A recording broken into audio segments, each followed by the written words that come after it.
आज स्वतंत्रता का जो मजा हम ले रहे हैं उसके पीछे इतिहास में बहुत सारे लोगों का समर्पण है, बलिदान है। अपने जीवन की, जिसको सर्वश्रेष्ठ आहुति कहते हैं, अपने जीवन की आहुति देकर उन्होंने हमें स्वतंत्रता दी है। उसमें से एक नाम है मैना कुमारी का। मैना कुमारी, जिसको 3 सितंबर 1857 के दिन विठूर गांव में पेड़ से बांधकर उनको जला दिया गया था। इसके पीछे की बहुत रोचक कहानी है। मैनावती नाना साहेब पेशवा की दत्तक पुत्री थी। नाना साहेब पेशवा ने स्वतंत्रता संग्राम में जुड़ने का फैसला किया। प्रथम स्वतंत्रता संग्राम जो हुआ उसमें मैना कुमारी ने अपने पिता के साथ जाने के लिए इनकार किया, क्योंकि मैना कुमारी को तब लगा कि शायद उनके पिताजी के साथ रहने से पिताजी की सेवा में बाधा लग सकती है, शायद कहीं ना कहीं उनके रिस्ट्रिक्शंस आ सकते हैं अगर ये छोटी बच्ची साथ में है तो पिता को जाने दिया।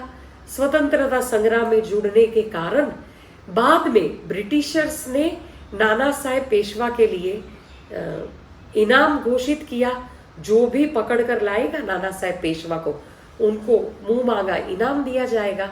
अब उनको ये अंदाजा तो था ही कि नाना साहेब महल में तो नहीं ही है, पर फिर भी एक बेनिफिट ऑफ डाउट देते हुए उन्होंने महल पर हमला किया। महल में सारी खोजबीन की पर कुछ मिला नहीं।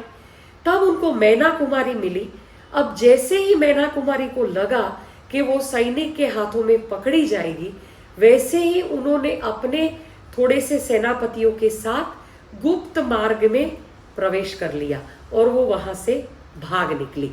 अब एक वो जो अफसर था आउटरम उस समय का, वो अफसर ने अपने जो ऑफिसर्स थे, अपने जो ब्रिटिशर्स सोल्जर्स थे, उनको वो महल को उड़ा देने का आदेश दिया।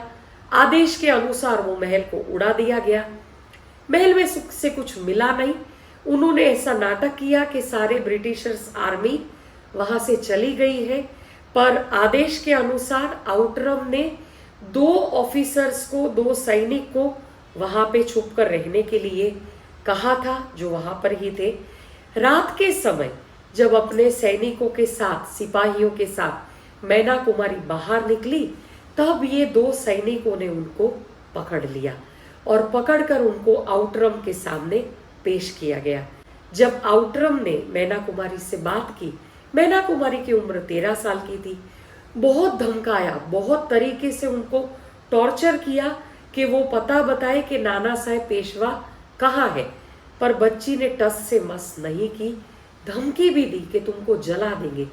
मैना कुमारी ने जलना पसंद किया और आउटरम ने, कहते हैं, विठूर में पेड़ से बांधकर मैना कुमारी को जला दिया। धू धू करते हुए मैना कुमारी का शरीर राख में परिवर्तित हो गया, पर वो छोटी सी बच्ची ने देश के कारण, स्वतंत्रता के कारण अपने पिता का पता नहीं बताया और जलना पसंद किया। गांधी जी ने कहा था ना, न खड़ग न ढाल, किसी के बिना, किसी का भी सहारा लिए बिना ये सारे स्वतंत्रता सेनानियों ने, ये सारी वीरांगनाओं ने अपने जीवन का बलिदान दे दिया। इसी मैना कुमारी के नाम से कानपुर से विठूर जाने का जो रास्ता है, उस रास्ते का नाम मैनावती मार्ग के नाम से आज भी सुप्रसिद्ध है। सत सत वंदन है इस क्रांतिकारियों को, जिनके कारण स्वतंत्रता की हवा में हम सांस ले पा रहे हैं। जय हिंद।